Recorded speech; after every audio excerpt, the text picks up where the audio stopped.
Reserve Bank of India Governor Shaktikanta Das has unveiled the fifth monetary policy of the financial year 2023-24 on Friday, and I'm joined by Anand Singhania, CEO, JK Enterprises and Director, JK Organizations. Sir, first of all, thank you so much for your time.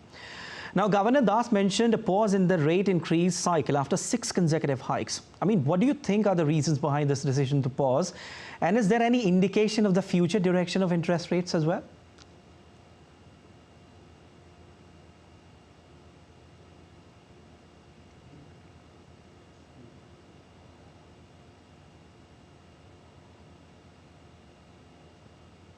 Sir, can you hear me?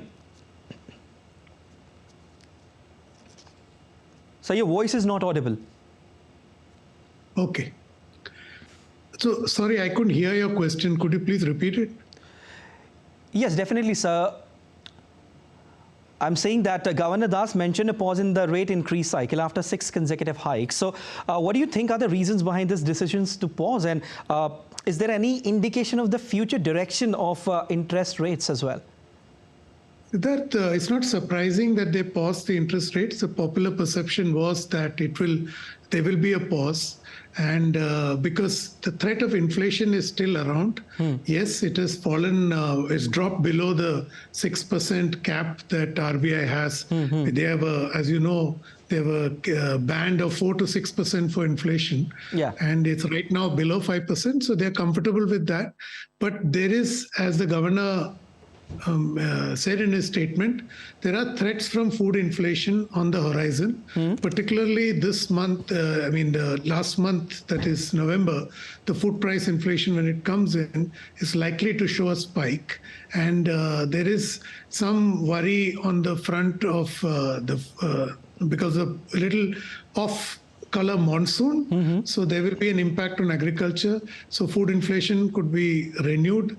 As a result, RBI has chosen to pause. In any case, their normal strategy is they look for 2-3 sets of data over a period of time before they take a call. So my own expectation is that we should not expect a movement in the interest rate, downward movement in the interest rate till the middle of next year. All right. Sir, the growth projection for the current financial year has been raised to 7%. What factors contributed to this upward revision, and how does it align with the broader economic outlook? So that's an excellent observation, because the Reserve Bank of India, if you remember, in the last rate policy, they had projected 6.5. Now they raised it to 7%, which is based basically on the staggering growth of 7.6%, which we saw released last week on the Q2 numbers that came through. So basically the propulsion is coming from manufacturing, and which is in many, even if you take round off the base effects, it is still a very impressive growth in manufacturing. Okay. But if you look at beyond manufacturing, if you look at overall economic data within the credit policy statement, whether it is reference to freight, whether it is reference to e-way bills, whether it is in terms of air traffic, every number is moving in double digits, including traffic at ports. So all of this suggests that economic activity is acquiring pretty good momentum. So I'm not surprised that they have upped the rate of growth to 7% for this fiscal. Okay. Mr. Anil Padmanabhan, now RBI governor said cloud facilities for financial institutions will enhance data security and privacy. So can you provide insights into how data access will be governed within these cloud facilities, and what mechanism will be in place to control and monitor data usage? See, Siddharth, we have an overall data bill which has just been passed by Parliament and which is being notified. So that will be the larger architecture under which all data exchanges will be regulated and monitored. So including this set of data that the Reserve Bank is promising. So the entire effort is to secure the data and to ensure that it is only used for the purpose it is designed for.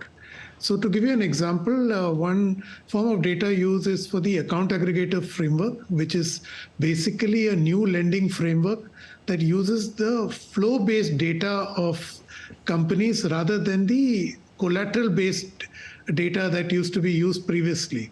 And this can only be managed to an exchange of data between the borrower and the lender. And that data exchange framework is called the account aggregator framework, which is an example about how the new data rules are going to be governed. It is all under the larger rubric of the data security bill, which has been passed by Parliament. All right. On that note, Mr. Anil Padmanabhan, thank you so much for joining in.